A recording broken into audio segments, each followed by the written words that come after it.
vos. Bueno, no estaba pudiendo entrar porque estoy con temas de conexión, te quiero decir. Sí, sí, sí, ya Pero bueno, sabíamos, pero bueno, vamos a tratar de que todo salga. Sí, sí, vi que al principio no podías entrar, pero bueno, ya ahora en la segunda ya intentamos, ya pudimos. Bueno, vamos a esperar que se vayan sumando un poquito, Cari. Así dale. empezamos a las 6 en punto, vamos a alargar. Ahí vemos que se van agregando, mira, mucha gente conocida. Bueno,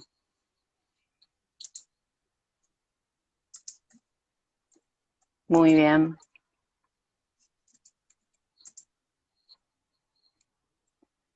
Podemos ir contando por ahí algunas cosas de vos, así los que van entrando. Yo creo que, bueno, todos te conocen, pero siempre no viene No, mal no por sé, ahí. no sé. Yo digo que sí. Al menos todos en pedagogías clandestinas. León es Ah, eso puede ser, puede ser. referente absoluto. Leemos muchos de tus libros, así que bueno, no, pero para contarle un poco por ahí a los que se van sumando, bueno, Karina es doctora de la UBA, trabaja en la carrera de Ciencias de la Educación, está en las cátedras de Centro, que también habías estado Sí, en el Centro de en Innovaciones, CITEP. Sí, CITEP. dirigí UBA 21 y después dirigí CITEP y después me fui de la Después gestión. bien a las clases, está bien, bien. Así A que dar bueno, clase y a desarrollar videojuegos, que es lo que hoy estoy claro, haciendo. eso y eso es lo que queremos que nos cuentes. Para nosotros es un lujazo que vos estés porque siempre trabajamos esta cuestión de lo lúdico en la enseñanza y a veces, viste, está siempre esta cuestión de, pero ¿por dónde? ¿Cómo? Viste, hay algunas cuestiones que creo que podemos desentrañar. Así que bueno, si te parece, empezamos. También nos va a gustar Dale, referirnos al último libro que vos compilaste, que salió ahora ahí en plena pandemia, ¿no? en plena pandemia, sí. Acerca de los aprendizajes y tecnologías y bueno, una especie de compilación que hiciste, que también algo de eso nos vas a contar con respecto a las habilidades Como y a las... quieras. Dale. Ahí Bueno, está. y hoy, viste, íbamos contando esta semana, bueno, que íbamos a estar con vos, bueno, salían un montón de preguntas, viste, que nos hacían por ahí los propios profesores, pero está bueno que empecemos por las cuestiones por ahí iniciales que tienen que ver con el aprendizaje, o con lo que vos pensás en relación a cómo ha cambiado, cómo cambia el aprendizaje un poco con la mediatización que tenemos con las tecnologías, ¿no? Sí, es una pregunta compleja porque en realidad muchos piensan que ahora cambió, ¿no? Con la pandemia. Y esto en realidad viene cambiando, ¿no? Son procesos, no es que de repente cambian los aprendizajes porque estamos en cuarentena o por el auge de las tecnologías. Lo que podemos ver que en los últimos años, que para mí es súper interesante, es que las tecnologías tienden a ser inmersivas, ¿no? Por ejemplo, cuando uno ve una serie o cuando uno juega un videojuego, se mete en el juego y está profundamente inmerso en ese juego, son inmersivas y tienden también a ser expresivas, ¿no? ¿Esto qué quiere decir? Que hay muchos formatos en las tecnologías, ¿no? Esto que Eisner hablaba de la dimensión expresiva del conocimiento, que tiene que ver con que podemos demostrar que aprendimos por un meme, por una tabla, por un texto o por millones de otras cosas, ¿no? Entonces, las tecnologías imprimen ciertos rasgos y también imprimen rasgos que son complejos. Te voy a poner ejemplos. Internet funciona de un modo lineal, es hipertextual, pero es asociativa. Lo que quiero decir con esto, que es algo de lo que trabajo también en el libro, es que cuando uno trabaja en Internet, hay hipervínculos que son arbitrarios, que los ponen los que programan, las que programan, y entonces uno va asociando información. Estos aprendizajes, cuando hay mucho uso de tecnología, tienden a ser inmersivos, tienden a usar la multiexpresividad, pero también tienden a ser asociativos, porque Internet no jerarquiza la información. Nosotros como docentes, si acá hay gente de profesorado, gente que es docente, sabe que o nos educamos con una concepción muy jerárquica epistemológica, ¿no? Que había conceptos centrales, esos famosos mapas conceptuales que como pedagogos torturamos tantos años, ¿no? Y en realidad Internet vino a romper esa jerarquía. También otras jerarquías, ¿no? La jerarquía de quién tiene la información, de dónde está, quién tiene el conocimiento. Bueno, hay otras jerarquías que se rompen. Pero esta asociación va como, nos pone un obstáculo para la comprensión. Y acá venimos con algunos obstáculos, o sea, asociamos qué significa comprender hoy, usamos multiformato para darle a nuestros estudiantes la posibilidad de mostrar que aprenden de distintas maneras, usamos el multiformato para enseñar de distintas maneras, rompemos la linealidad de los relatos que están rotas ya por transmedia, por otras cosas, rompemos o seguimos con una secuencia clásica. Esta secuencia clásica cada vez nos va a hacer más ruido, porque nuestros estudiantes, estamos viendo, aprenden de distinta manera. Y una cosa más, que no es menor, y lo dice Barico en el libro The Game, que recomiendo también leer. Lo que dice Barico, que a mí me abrió mucho la cabeza, es que las tecnologías en los últimos años fueron simplificando los procesos. Mirá hoy qué sencillo, ¿no? Uno hace clic y está en un Instagram en vivo, ¡oh! De repente, ¿no? Entonces, esta simplificación de las mediaciones invisibilizan procesos cognitivos, que no pasaba antes. ¿Por qué no pasaba antes? Si vos recordás, porque nosotras podemos recordar esto, estaba el DOS, ¿no? Y uno tenía que poner un comando. Y si bien no entendía ese sistema binario, sabía que uno tenía que hacer algo y que algo sucedía. Cada vez fue más sencillo y es más sencillo utilizar tecnología. Y esto fue simplificando mediaciones. Y los aprendizajes son mediaciones, lo dice Vygotsky, lo sabemos. O sea, la mediación de información a conocimiento, de asociación a comprensión. Y otras cuantas mediaciones entre la práctica y la teoría, hay muchísimas mediaciones que hacemos como sujetos. Cuando estas mediaciones son simples, o se nos simplifican, o se nos hacen menos visibles, tenemos un trabajo pedagógico casi que va con pedagogías clandestinas, ¿no? Porque hay que hacer visible lo opaco, ¿no? Lo no visible. Claro, claro. Pensaba esto que vos decías, ¿no? Que estamos a un clic de todo, ¿no? Y entonces ahí es un poco la preocupación que por ahí tenemos los profesores de cuáles serían nosotros las habilidades que tenemos que desarrollar en este momento, justamente para que todo ese cúmulo de información que vos bien dijiste no está jerarquizado, ¿no? Y aparece sin ningún tipo de estructura, bueno, para que de alguna manera pueda ser comprendido, ¿no? Pueda ser asimilado. ¿Qué nos dirías con respecto a esas habilidades que tendríamos que desarrollar en la enseñanza? Mira, yo creo que, y acá sí vuelvo al contexto de pandemia porque algo se abrió con esto, es que tuvimos que salir, bueno, por supuesto que pronto, ¿no? Con las herramientas que teníamos y como pudimos, pero algo que se dio y tuvimos que asociarnos con las familias, un montón de cosas que sabemos que están ahí, ¿no? Pero hubo mucho también como de autodisciplina y de autonomía en nuestros estudiantes, ¿no?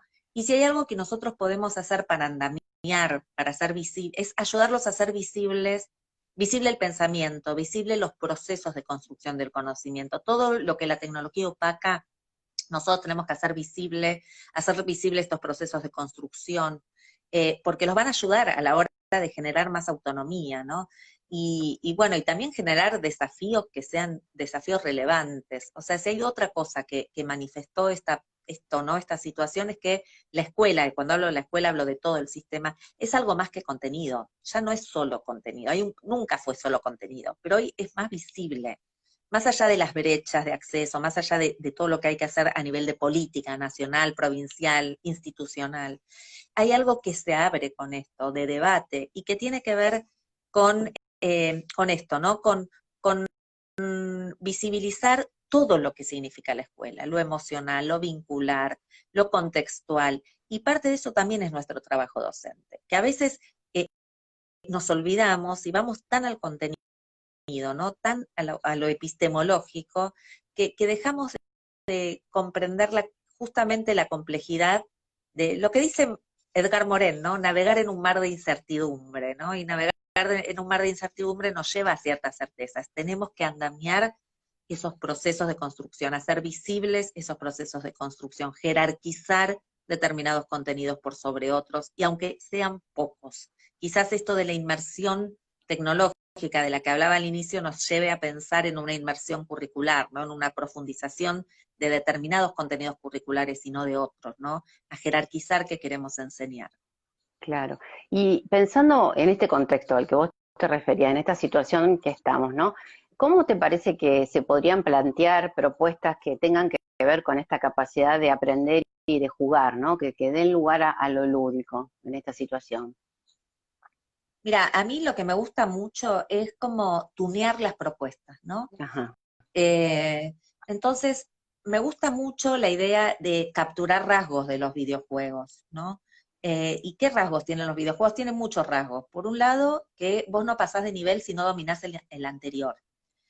Y entonces estás preparado para pasar al siguiente nivel, que no siempre nos pasa, ¿no? En el sistema educativo muchas veces te pasan de nivel porque pasaste, porque aprobaste, no quiere decir que aprendiste, y sin embargo pasas de nivel. Pero lo que más me gusta es la ruptura de la linealidad, la posibilidad de pensar en trayectorias, porque si uno puede plantear desafíos distintos, y uno puede, digo, una como docente, ¿no? Eh, si se puede pensar desafíos distintos, desafíos con niveles diferentes, ¿no? Y donde uno pudiera elegir esos desafíos e ir atravesando una propuesta por desafíos, por ejemplo, ¿no? Desafíos Ajá, más sencillos, desafíos individuales, desafíos grupales, y sería como los niveles, ¿no? De los videojuegos. claro. Bueno, y esos videojuegos, esos desafíos podrían estar mostrándonos logros, porque algo interesante que tienen los videojuegos es que ganamos algo. En el sistema educativo en general, a veces tendemos a mostrar todo lo que no sabemos y no lo que logramos. Y el triunfo épico, la emoción de lograr, la felicidad cuando uno puede lograr algo, que tiene eso lo lúdico, ¿no? Y la, yo digo, la articulación entre lo emocional y lo cognitivo, mucho de eso tiene lo lúdico, ¿no? En lo lúdico uno arriesga, porque tiene otra vida, porque tiene otra posibilidad. Y ese riesgo nunca es didáctico, arriesgamos muy poco en la enseñanza. Entonces, a mí me parece que son rasgos súper lindos para recuperar de lo lúdico, ¿no? El riesgo, la aventura, la emoción, los logros, el equipo, ¿no? Los gamers tienen comunidades que comparten, donde comparten jugadas, donde aún compitiendo colaboran. Es un concepto raro, el de competencias colaborativas, ¿no? Porque competís con otros, pero a la vez colaborás. Dicen que se corta, pero Sí, sí, dice que se corta. Pero no, debe ser las internet de cada uno, viste que esto a veces ok. pasa. Claro, o sea, Cari, la idea sería que esto que vos tomás como el concepto del videojuego, la idea es que se tome el trabajo desde esa lógica del videojuego, digamos, o sea, que cualquier propuesta de Exacto. enseñanza pueda ser planteada desde ahí. O sea, no significa que un docente desarrolle un videojuego, No, o sí, lo que digo ¿no? es, exacto, El- es capturar rasgos de los videojuegos, ¿no? Capturar esos rasgos que nos permiten romper la linealidad y también permitirnos hacer algo distinto, ¿no? claro, Yo lo que creo es que tenemos que cambiar algo, ¿no? En la enseñanza, porque evidentemente necesitamos algunos cambios, y no solo por la pandemia, estos cambios venían siendo gestados, ¿no? Que la clase tiene, y vuelvo a decir, en general, en el mundo los relatos no son lineales, ¿no? Todo lo que estamos leyendo de las tecnologías nos hablan de una ruptura de esa linealidad, ¿no? Y me gusta esto de los videojuegos como rasgos, ¿no? Rasgos que nos permiten revisar la enseñanza, pero también dar oportunidades, ¿no? Si hay algo difícil que va a pasar después de la pandemia, es que vamos a tener ese mapa muy desigual, ¿no? Entonces vamos a tener chicos, chicas que lograron algunas cosas y algunos que no los lograron. ¿Y qué vamos a hacer? Entonces hay que pensar en trayectorias, hay que pensar en igualdad de oportunidades. Y la idea de estos desafíos es quizás que haya un piso más bajo para quienes no pudieron lograr algo, pero quien pudo también tenga ese desafío. Es Vygotsky puro, ¿no? La zona de sí, desarrollo sí, próximo, sí, es poder hacer algo que esté al alcance, ¿no? Pero esto también de compartir, de colaborar, de jugar, ¿no? Un poco, de experimentar, de arriesgar, es algo que no vemos en las aulas, ¿no? Tenemos no. mucho miedo de que nos salga mal. Y bueno, nada, los que nos dedicamos a las tecnologías nos salen mal muchas cosas. Y sin embargo uno sigue probando, ¿no? Es una idea de un beta permanente, ¿no? O sea, estamos siempre en estado beta, ¿no?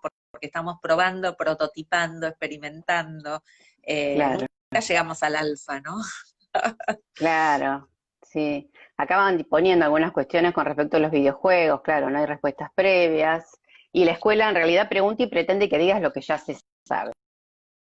gente amiga, ¿no? Escuchando de Uruguay, Sí, también sí, sí. vi por ahí De Brasil, a una tenemos de amiga mía Brasil. de la primaria, Debbie, que debe estar por ahí. Lo que digo es, cuando enseñamos, es esto, ¿no? Preguntamos cosas que ya sabemos. No es que tenemos que poner en evidencia lo que el alumno o la alumna no sabe, pero ¿por qué no volver a ideas que son viejas y ustedes las saben recontra, ¿no? Porque están ahí el Olga Cossettini, volver al descubrimiento, a la exploración, a despertar la Claro, curiosidad, a los intereses estudiantiles, ¿no? Cosas que son de 100 años atrás, no es claro. que es algo nuevo. Y sin embargo, es volverlo a contextualizar. Y hoy las tecnologías, desde el punto de vista técnico, esto lo permiten. Entonces, me parece que ya no tenemos una traba que es técnica, la traba es didáctica, ¿sí? Claro. Entonces, la traba es nuestra, ¿no? Son nuestros miedos, digo, y otra vez, si hay algo que logramos con esta pandemia es desarticular que acreditación, certificación y evaluación. Nosotros sabíamos, ¿no? Que evaluamos permanentemente, pero la sociedad entendió primero, que la escuela es más que contenidos, y segundo, que la evaluación es más que acreditación, y que aprender es más que rendir y que aprender es algo que es profundo, ¿no? Y por eso, como dicen ahí, hay que salir de la sala del lugar de confort, de la zona de confort. Hay Claro. que salir. Sí, está bueno esto de recuperar, como vos decís, la justificación, ¿no? Teórica de estas propuestas, que en realidad, como vos decís, no son nuevas, ¿no? Que ya están instaladas y que de algún modo la idea es, bueno, ahora cómo nosotros las ayornamos o las llevamos a la situación presente, ¿qué hacemos con eso, ¿no? Entonces, la propuesta de esto de que el juego es serio, digamos, en términos de que tiene toda su justificación y no es solo para pasar un momento agradable en una clase, porque viste que muchas veces cuando se habla de lo lúdico se piensa como que el aprendizaje puede perder cierta seriedad o cierta calidad, y muchos hasta se prendan en eso en el nivel superior, porque piensan como que lo lúdico no podría entrar a ese nivel. ¿Vos qué pensás con respecto a esto? Porque muchas veces hablas de los videojuegos serios en el nivel superior. Sí, yo creo que es verdad que pensamos que solo se puede jugar en el nivel inicial. Ahora, en mi experiencia, cuando en la universidad les hacemos a los estudiantes jugar, no solo que se prenden, no solo que les encanta, sino que recuerdan como las mejores clases aquellas donde disfrutan, porque lo que está detrás de esto es que se puede aprender disfrutando, con placer, eh, lo que Freud llamaba el deseo epistemofílico, ¿no? Amar el conocimiento, pero para amar el conocimiento necesitamos estimular que ese conocimiento sea valioso, querramos amar ese conocimiento. Y para mí el juego es una oportunidad, no es la única, ¿no? Pero es una ventana, una puerta o lo que quieran, ¿no? Es un puente y me parece que lo que nos está pasando es que estamos tapando permanentemente esa curiosidad, ¿no? Ese aprendizaje por descubrimiento. Y otra vez, es algo que es inherente a nuestro ser humano, no solo en el nivel inicial. Y es serio porque tiene reglas, es serio porque tiene un contexto, no es, no es anómico, ¿no? Tiene sus normas. Entonces, me parece que yo lo tomo con seriedad para repensar la didáctica. Digo, una Claro. estrategia, no es la única y no es siempre y no es todo el tiempo, pero es otra vez, es capturar rasgos, que en este caso son lúdicos, pero también capturarlos desde las tecnologías. Y acá ya que me preguntan por la virtualidad, se puede hacer mucho Sí. lúdico en la virtualidad también.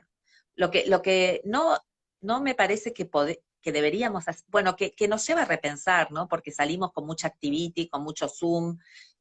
Si yo tuviera que pensar en algo tendría como revalorizaría el lugar de lo sincrónico y quizás en lo sincrónico los haría jugar, por ejemplo.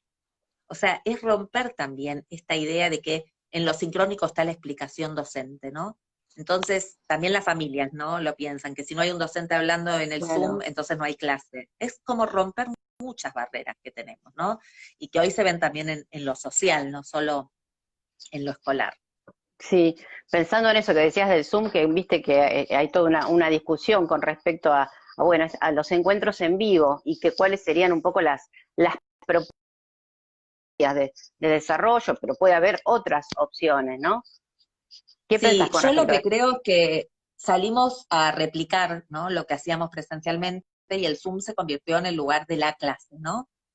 Aquellos que tenían la posibilidad de Zoom, ¿no? Por supuesto, porque hay muchas familias o muchos docentes que tampoco tienen conexión, o Seguro. acá, ¿no? Se nos corta, bueno, son Sí, las sí. condiciones que tenemos de posibilidad.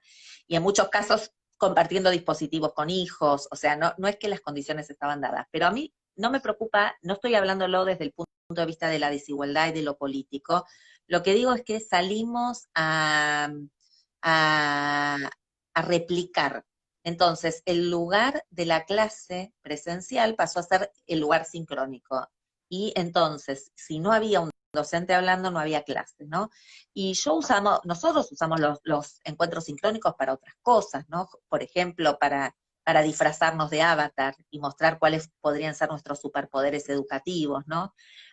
O para tener entrevistas en vivo con gente, como estamos haciendo ahora, ¿no? Que de otra forma no lo tendríamos, ¿no? Entonces, también revisar, ¿no? Eso, que el Zoom es solo el lugar de la explicación, las explicaciones pueden venir por distintos lugares, y también el concepto de que si no explicamos, no aprenden, porque a veces explicamos y no hay aprendizaje, y a veces no explicamos y hay aprendizaje, ¿no? Esta linealidad ya la rompió Festemacher en 1989, ¿no? Pero bueno, me parece bueno, que es eso, ¿no? Es pensar ese lugar. Para mí es muy valioso el encuentro sincrónico, porque vale oro. No tenemos Sí, tanta sí, posibilidad de un encuentro sincrónico por las condiciones. Entonces, justamente pensaría 10 veces para qué voy a usar un encuentro sincrónico. claro. Y bueno, sí, a veces hace falta explicación, a veces hace falta recapitulación. Bueno, nada, o sea, usémoslo para, el docente, la docente tiene ese timing, ¿no? Y acá dicen, muchos buscan la explicación por YouTube. Yo creo que sí, muchas explicaciones pueden ser por YouTube, o que exploren cuál es la mejor explicación que encuentran en YouTube y la traigan a clase. Y entonces el lugar del Zoom es el lugar del debate, cuál es la mejor explicación y por qué, por ejemplo, ¿no? Entonces revertimos esta Claro, noción clásica, ¿no? De la clase como solo como explicación. claro. Sí, sí. Mira, por ahí preguntaban en relación, viste, a los adolescentes, ¿no? Y sobre todo a la escuela secundaria, ¿no? De cómo interesarlos con el conocimiento, qué tipos de juego, por ejemplo, se podrían proponer. Mira, yo tengo una adolescente en casa, la única que me queda, los otros ya están en la facultad, y la verdad a veces veo algunas clases con mucho dolor, quiero decir, ¿no? Pero no importa. O sea, poner un video de 1 hora hoy a un alumno para que entienda un concepto de biología tampoco va, porque ¿quién tiene 1 hora de tiempo más 1 hora de conexión? No sé. Ujú. Digo, perdón, soy crítica con algunas cosas. No sé, se puede hacer una sala de escape, por ejemplo. No sé, que la célula salga digo la célula porque es el concepto que menos entendí en la biología en toda mi vida académica, ¿no? Nunca sé qué es la mitosis, qué pasa ahí adentro, no sé, algún docente de biología, si está Claudia todavía desde Uruguay, se va a reír con mi explicación. No sé, una sala de escape, que la célula se escape del cuerpo, qué sé yo, no sé, y pase algo. Pero para eso tengo que entender qué pasa en la célula, dónde están. Digo, estoy poniendo un ejemplo concreto chiquito, ¿no? Pero yo usé con una escuela algo muy interesante, que fue el tema de emisiones sin agua, ¿no? Porque vieron que las cataratas se estaban quedando sin agua y estaba el problema de las represas en Brasil, que Sí, necesitaban el agua, más el agua por la sequía, más que era una maravilla del mundo, ¿no? ¿Y qué pasa? Entonces les dije, bueno, tenemos un problema, porque ¿qué pasa con los videojuegos o lo lúdico, ¿no? O la narrativa lúdica, parte de algún problema, un desafío que hay que tener, y una narrativa y una historia. Y lo interesante es que contemos lindas historias. Esto también lo ponemos a veces en el jardín y es de la vida, ¿no? Contar lindas historias. Entonces la historia es la historia de un Misiones sin agua, ¿no? Un Misiones que se queda, que deja de ser la maravilla del mundo, y tenemos el desafío de pensar por qué, cómo hacemos, y vas planteando desafíos. Y esto lo hicimos, y lo más interesante de esta experiencia es que juntamos geografía con historia, con lengua, con matemática, y empezamos claro. a articular disciplinarmente, a articular contenidos, ¿no? Porque ¿cuántos litros se necesitan de agua en una catarata? ¿Y por qué se quedó sin agua? Política, historia, ¿no? ¿Y dónde están las cataratas? ¿Y por qué están ahí? Bueno, y ahí empezás. Entonces, se empiezan a articular contenidos, ¿no? Empiezan a tener sentido, pero hay un problema. El problema también lo pueden plantear los estudiantes y nosotros darle la vuelta curricular, ¿no? Estamos tan preocupados a veces por lo curricular que nos olvidamos de encontrar una vuelta interesante, eso despierta la curiosidad, ¿no? Y trabajar juntos con otros docentes. Claro. Eh, Esto que vos decís de la interdisciplina, ¿no? Me parece también crucial y como que sería una buena oportunidad esta para pensar, ¿no? Proyectos, ¿no? Que nos sí, involucren de otra manera, como pensar otras lógicas de trabajar, ¿no? Aprovechar. otras Em, lógicas, que para mí se instalaron también, porque sí, lo que nos pasó es que en muchas escuelas, algunos manejaban un poco más la tecnología que otros, entonces empezó a ser como algo de circular un poco más, ¿no? Los equipos, y me parece que eso también es algo que aprendimos y que no dejaría atrás, ¿no? De trabajar mucho más en equipo, ¿no? Y un claro, liderazgo más distribuido, ¿no? En la gestión escolar. claro, que esa Escolar, universitaria, terciaria, digo, ¿no? claro, que tal vez esa podría ser una de las habilidades que tendríamos que empezar a pensar, ¿no? En la formación docente, en vista de todo lo que se viene, ¿no? Esta cuestión de poder trabajar, ¿no? En equipo y colaborativamente. Volumen, claro. Es que Sería. ella, ahí son pedagogías clandestinas, tiene todo un ejemplo de lo lúdico, ¿no? Sí. Lo lúdico en lo físico y lo lúdico en lo virtual. Hoy hay que pensarlo desde los dos lugares, ¿no? Y no, como Ujú. diría Barico, del mundo y del ultramundo, de lo analógico y lo digital. En ambos lugares hay algo gamificado, ¿no? Algo que Sí, podemos hacer más divertido, más atractivo y de aprendizaje, ¿no? claro. Sí, muchas veces nosotros pensamos en términos de Olga Cosentini y decir, bueno, a ver, ¿qué haría Olga hoy, ¿no? En estas circunstancias, ¿por dónde iría? Como para pensar estas propuestas, ¿no? Que permitan mayor actividad, al revés de lo que por ahí pasaba, que algunos decían, los mandan a buscar información en Internet y no hay ninguna reflexión sobre eso. Esto, digamos, o les dan una guía de preguntas y ahí quedan, ¿no? Entonces, claro, después entendemos que hay muchas dificultades, como vos decías, en cuanto a la conectividad y todo esto, pero a su vez en algunos entornos donde a lo mejor eso es posible, los propios estudiantes se van desenganchando por la falta de motivación o por la falta, como vos decís, de desafíos y de problemas reales e interesantes para Total. Pero ahora resolver. la realidad está llena de problemas. O sea, yo puedo enumerar millones, porque es salir y ya solo el aislamiento es un problema, por ejemplo, Claro, ¿no? El claro, aislamiento, la soledad.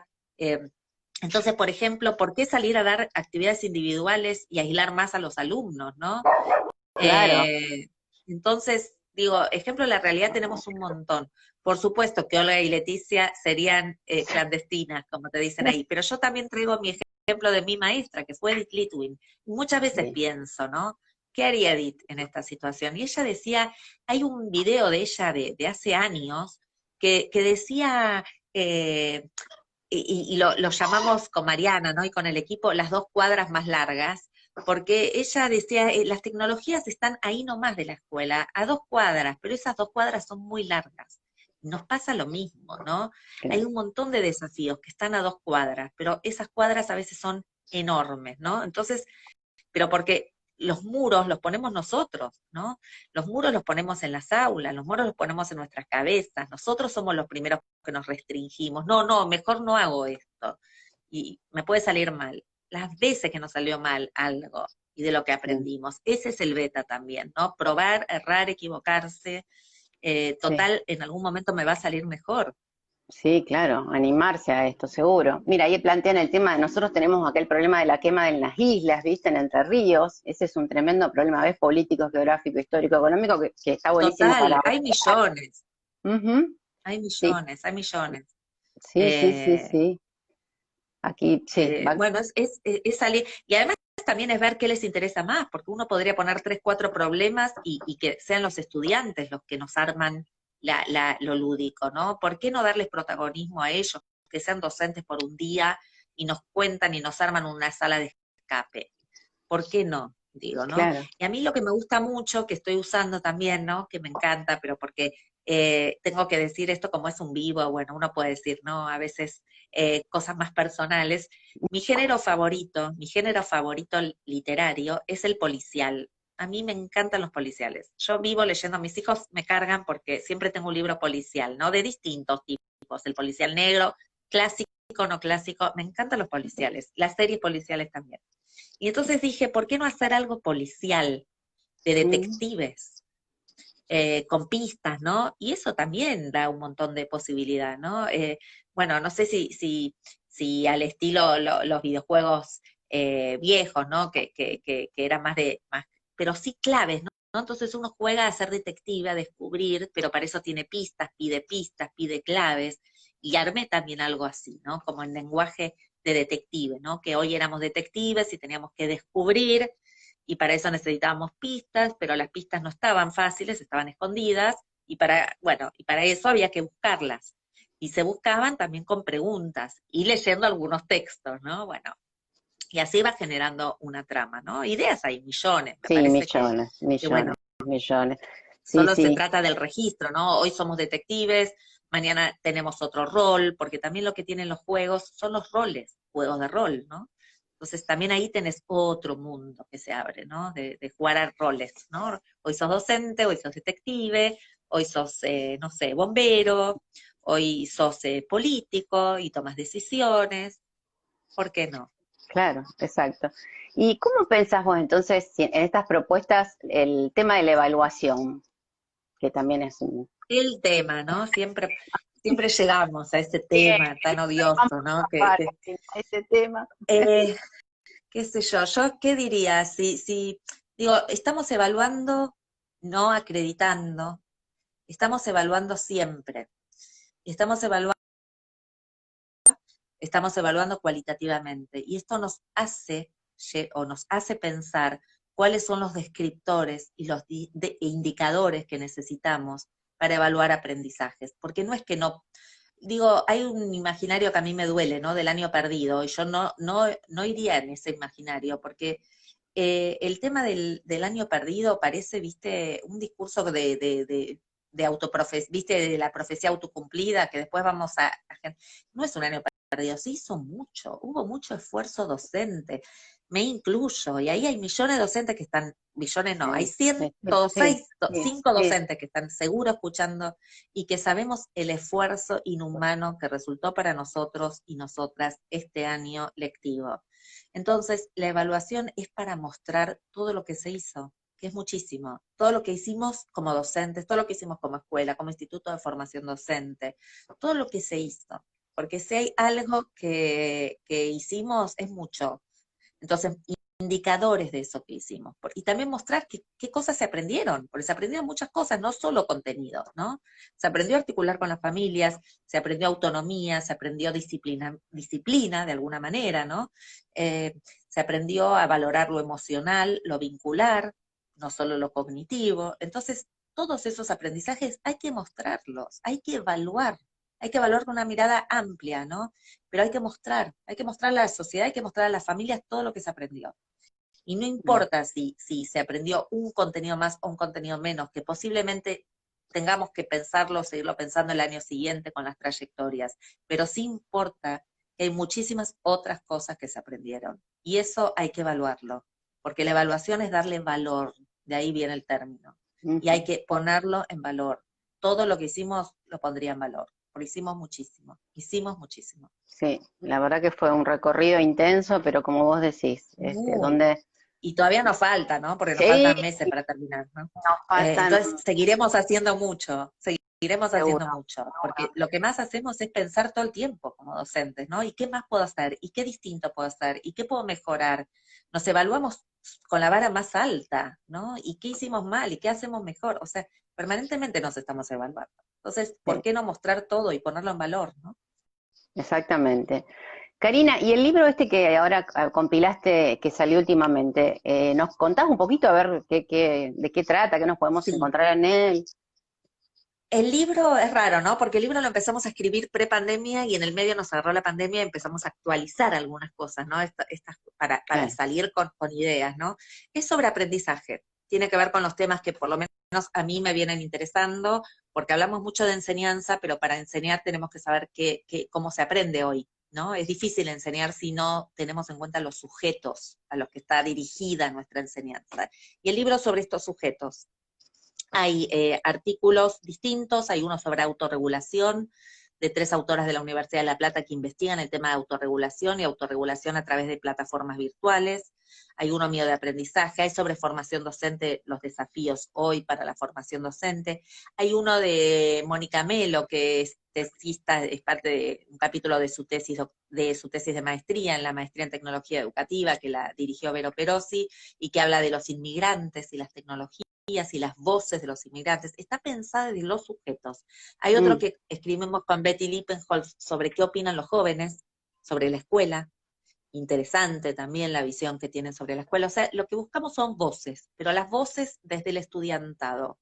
No están las voces desde los docentes, ¿no? Es para escuchar un poquito más qué pasa, ¿no? Con nuestro estudiantado. ¿Qué pasa con los estudiantes? Bien. Bueno, y justo Y los nombraste algo, aprendizajes, ¿no? claro, y nombraste en el libro como que hay algo referido a lo que sería la formación docente, ¿no? Y eso también te Sí, iba a preguntar, sí, que en relación de ahora en sí. más, ¿no? Con esto, como que estamos hipotetizando cómo va a ser la nueva presencialidad y, bueno, ¿cómo pensás ese desafío de formar docentes? Mira, siempre es un desafío formar docentes. Yo creo que algo que hoy se valorizó, espero, ¿no? Yo lo veo así, es a los docentes, a las docentes por todo lo que se hizo, ¿no? Y me parece que hay que formarlos también para que puedan tomar decisiones en la incertidumbre, ¿no? Si hay algo que puso en jaque toda esta situación, es que vivimos en un...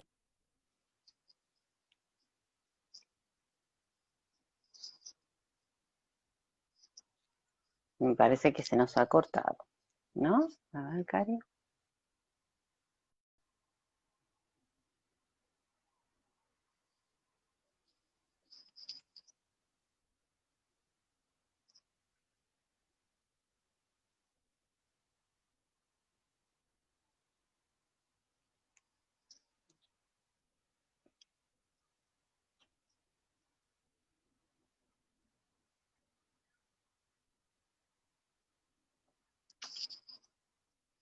Sí, se nos corta.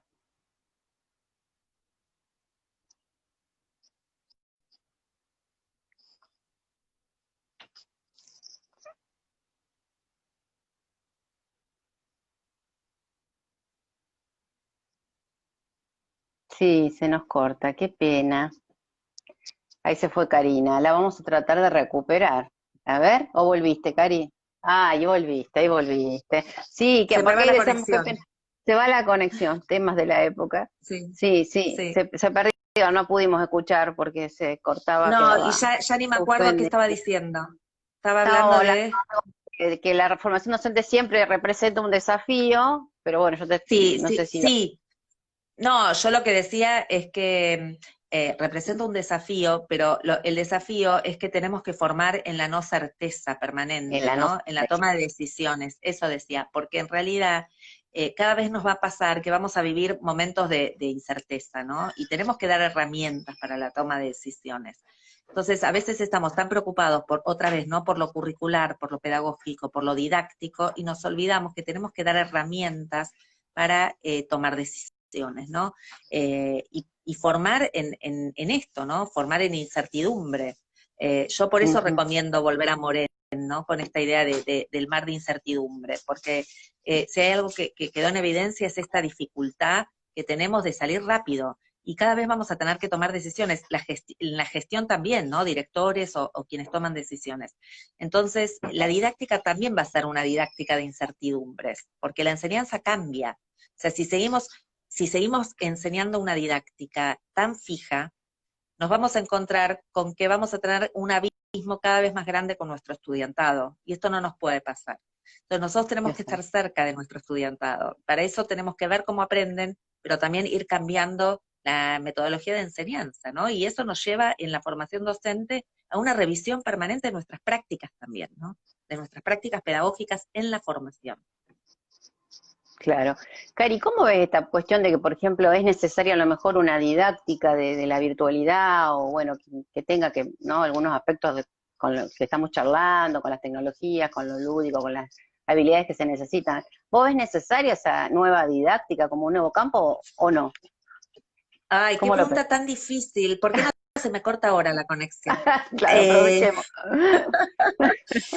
A ver, tengo como mis feelings, ¿viste? Como esta cosa de, por un lado, me parece que es necesario conocer la tecnología y la enseñanza mediada tecnológicamente. No sé si hablaría de una didáctica de lo virtual, porque la enseñanza es la enseñanza, ¿sí? Entonces, hay que revisar la enseñanza cuando está mediada tecnológica, de lo que pasa con los Zoom. El Zoom no es Claro, el único uso del Zoom no es el docente explicando la clase como lo hace en lo presencial, pero tampoco en la presencialidad debería pasar que el único momento en que se cree que se enseña es cuando el docente explica. O sea, es el mismo problema. claro. Entonces hay que ver, quizás yo trabajaría problemas didácticos y cómo se materializan en lo virtual y en lo presencial. Problemas de la enseñanza que tienen que ver con concepciones didácticas, ¿no? Me acuerdo cuando Cristina Davini hablaba de la pedagogía de la problematización. La pedagogía de la problematización es en lo virtual y es en lo presencial, porque lo que tenemos que hacer es problematizar, Claro. ¿no? Y yo creo que hay algo de lo que dijo Nati, ¿no? Es que los docentes tuvimos una sensación de soledad, pero también los estudiantes tuvieron esa sensación de sociedad. Por esto que decía, ¿no? Muchas de las propuestas al estudiantado fueron propuestas de uno a uno, pero un estudiante por docente, ¿no? Sin la grupalidad. Y lo que tenemos que hacer, porque esto sí tiene que ver con la inteligencia colectiva, es generar equipos y no ver ni a los alumnos como enemigos ni nada, o sea, trabajar en conjunto. Por eso vuelvo a la ideología gamer, ¿no? Que aun cuando se compite, se trabaja colaborativamente. Parece acá, como dice Clau, ¿no? El tema de la realidad caótica y contradictoria, vivir en las contradicciones. No siempre vamos a llegar a la tesis, ¿no? Con la antítesis, porque no siempre esa tesis va a estar, ¿no? Tenemos que movernos en tensiones, ¿no? Y movernos en estas incertidumbres, pero sí con certezas. Las certezas es que tenemos que enseñar y tenemos que Ujú, decidir para esta formación docente qué es enseñar hoy. Y otra vez, no sé si es una pedagogía de lo virtual, es una pedagogía con ujú. problemas didácticos que se materializan distinto cuando hay mediación tecnológica y cuando no la hay. Bien. Pero las tecnologías imprimen rasgos que también hay que pensarlos, rasgos en la comunicación, rasgos en la enseñanza. Pero pensémoslos como los problemas, porque los problemas de comunicación son problemas también en lo presencial, los problemas de la evaluación son problemas en lo presencial, los problemas de la clase aburrida se da en lo virtual y en lo presencial. Entonces, yo trabajaría, abordaría problemas didácticos y vería cómo se viabilizan, ¿no? Vehiculizan a través de ambas plataformas, ¿no? Y ambas modalidades, porque además muchas cosas son híbridas, ¿no? Parte en lo Exacto. presencial y la pedagogía es una pedagogía, ¿no? Es una Y en todo caso revisar cuáles son los rasgos de lo presencial y los rasgos de lo virtual que inciden en repensar la clase de manera diferente para que no hagamos en lo virtual lo que hacemos de lo pegar que- PDFs y actividades horribles. No se me Sí, ocurre otra palabra. exactamente. Ahí pasaba algunos comentando, bueno, esta idea de codiseñar con los estudiantes. Y te iba a preguntar a ver cómo Sí. había sido en este cuatrimestre la experiencia de Tecnoedu y cómo había sido el codiseño con los estudiantes en esta situación inédita. Nosotros trabajamos mucho el codiseño, es una idea que sobre todo trabaja Mariana Maggio, la realidad es que lo que hicimos este cuatrimestre es, por ejemplo, trabajar mucho por WhatsApp, porque muchos de nuestros estudiantes no tienen acceso al campus o se les corta. Yo misma tengo mala Ujú, conexión, o sea, no. Entonces, trabajamos mucho por WhatsApp y les hicimos codiseñar una unidad del programa, por ejemplo, por dónde querrían seguir, cuáles son los temas que a partir de desplegar ciertos contenidos del programa les interesaban más.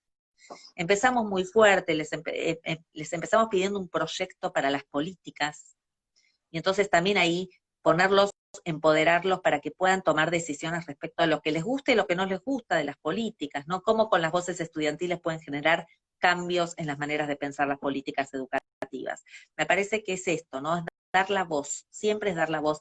No es mío, no es de Mariana, es de Freire, ¿no? Es la pedagogía de la pregunta, es recuperar la voz del otro, la palabra del otro desde lo que vale, ¿no? Y ujú. desde el sentido de esa voz. Porque no estamos enseñando, ¿para quién enseñamos, no? Si es para escucharme a mí misma tengo este vivo, ¿no? Que me retumba todo Claro. el tiempo lo que voy diciendo.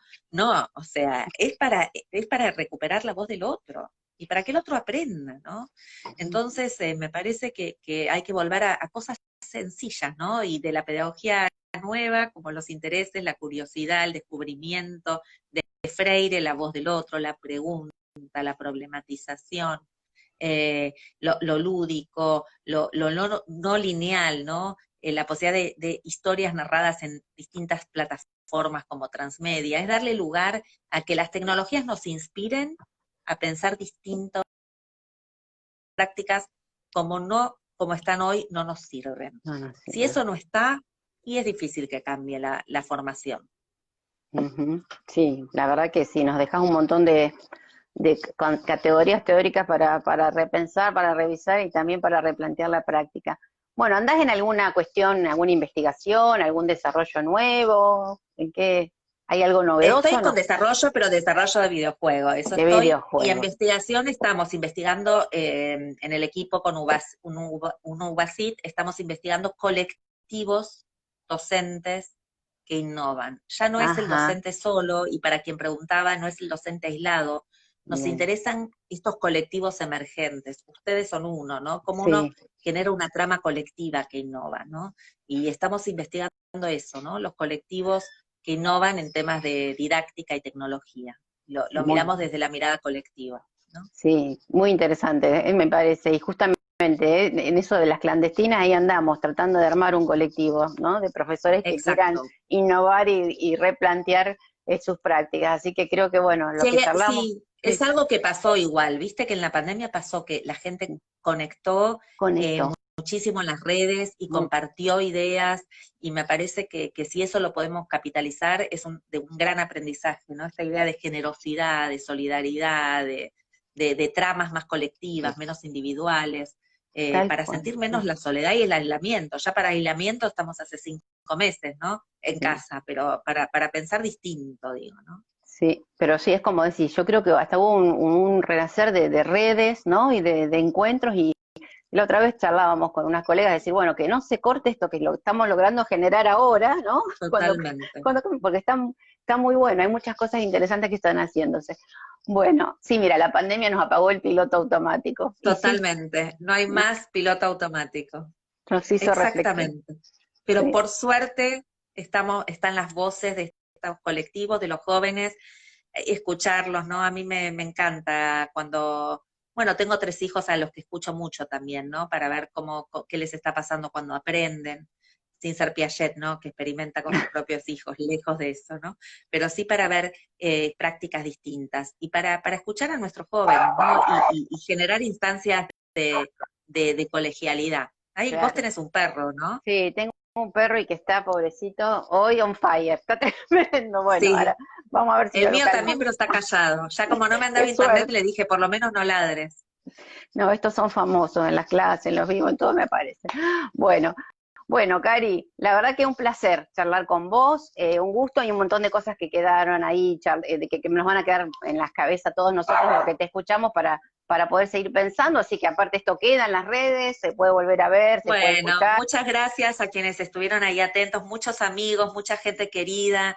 Esto, bueno, hoy en el vivo estamos Fer y yo, pero esto es algo que me parece bueno, que hay que seguir.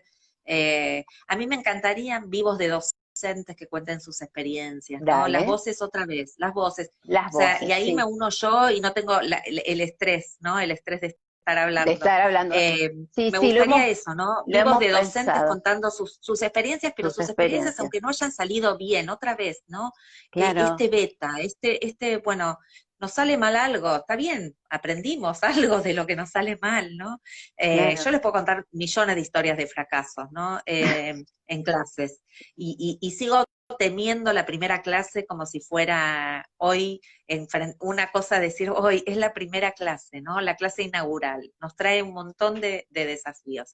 Bueno, gracias. Hay un Bueno, montón de amigas que saludan y un docentes y sí, sí, bueno, sí. y Fer, te agradezco muchísimo. No, nosotros a vos y a todo el equipo siempre de Tecnoedu que estás dispuesto cada vez que nosotros los convocamos, así que bueno, un saludo a todas las colegas y bueno, desde la clandestina, somos Somos equipo. equipo. El Eh, equipo cruza, Rosario está cerca, Bueno, Santa Fe y las clandestinas y Cosetini están Sí, más cerca más todavía, cerca, pero es esto de las tramas, ¿no? Empezar a investigar en conjunto, en quizás empezar a conjunto, atender otros puentes, ¿no? tal Empezar cual. a ver qué otros colectivos hay en el país, ¿no? Como para armar realmente trama Una más trama, grande. Porque vamos a necesitar sostén, vamos a necesitar sostén. claro, Esto claro que no, sí. no termina, ¿no? Esto me parece que va a necesitar sostén.